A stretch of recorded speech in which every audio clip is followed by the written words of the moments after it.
It started with a knock, sharp and deliberate, cutting through the calm summer air like a knife. Michael, a quiet man who had spent over 30 years in his modest Wiltshire home, had never imagined this kind of disruption in his peaceful life. As he approached the door, his mind raced. Was it a neighbor? A delivery? But when he opened it to find 2 officers on his doorstep, their expressions unreadable, his world tilted. "We're here to investigate a disturbance," one of them said, holding a clipboard. Michael's heart sank. His days were simple: coffee by the pond, tending to his lilies, the hum of a peaceful neighborhood wrapping around him like a warm blanket. A disturbance. From him, the idea was absurd, but he kept his composure and invited them inside. Minutes later, Annette, the new, high-strung neighbor with her polished exterior and frosty demeanor, appeared, hurling accusations that left him frozen. "He doesn't belong here," she snapped, her voice venomous. "He's ruining our village." Michael stood stunned, the weight of her words crashing over him. This wasn't just a misunderstanding, it was personal, tinged with prejudice that stung deeper than he thought possible.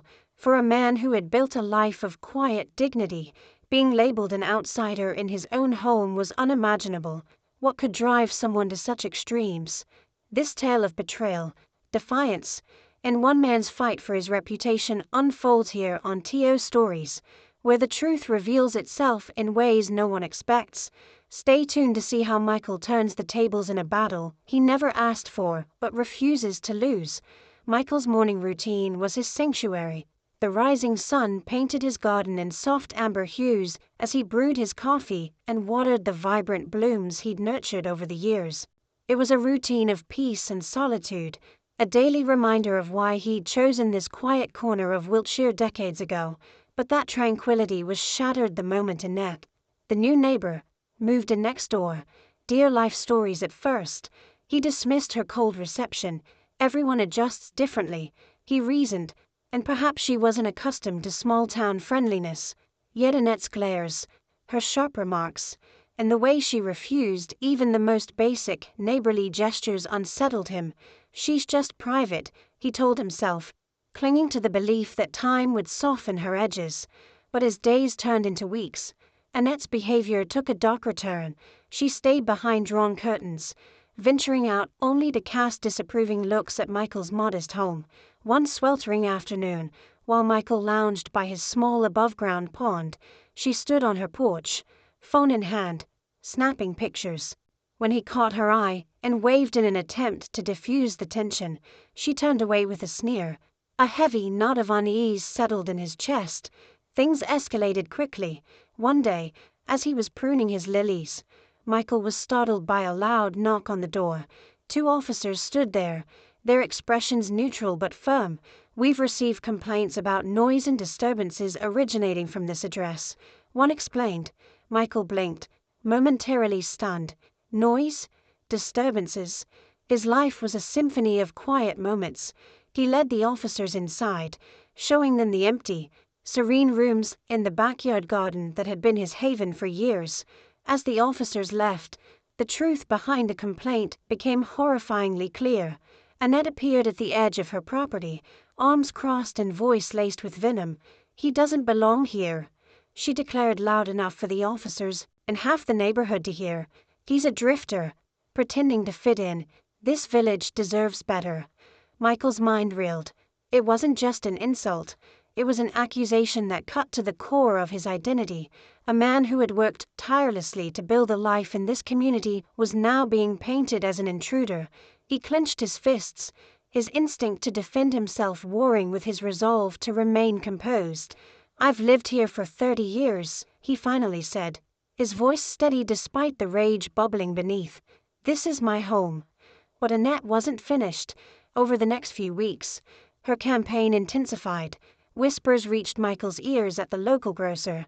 Shopkeepers who had once greeted him warmly now avoided his gaze. Posters appeared around the village, grainy photos of Michael in his garden captioned with damning words. "Does this man make you feel safe?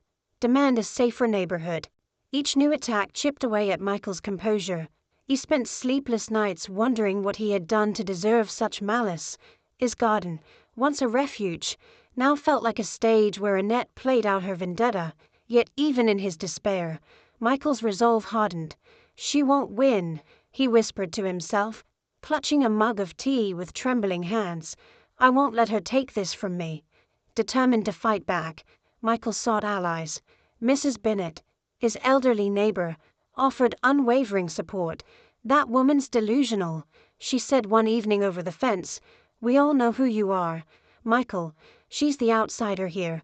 Mr. Singh, whose security camera partially overlooked Michael's property, provided crucial footage of Annette trespassing, peering into windows, and even snapping branches from his lilies to stage her photos.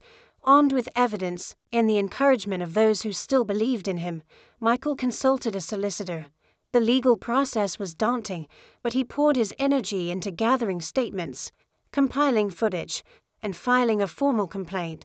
The day he handed over the stack of evidence, he felt a flicker of hope for the first time in weeks. When the court summons arrived at Annette's door, her smug confidence faltered. At the hearing, Michael sat quietly as his solicitor laid out the case. The CCTV footage spoke volumes.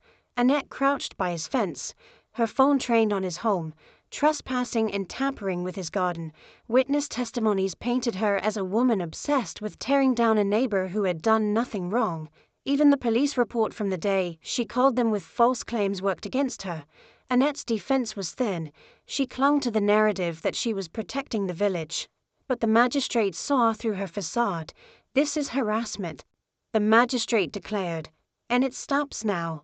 Annette was issued an antisocial behavior order, forbidding her from approaching Michael or continuing her defamatory campaign.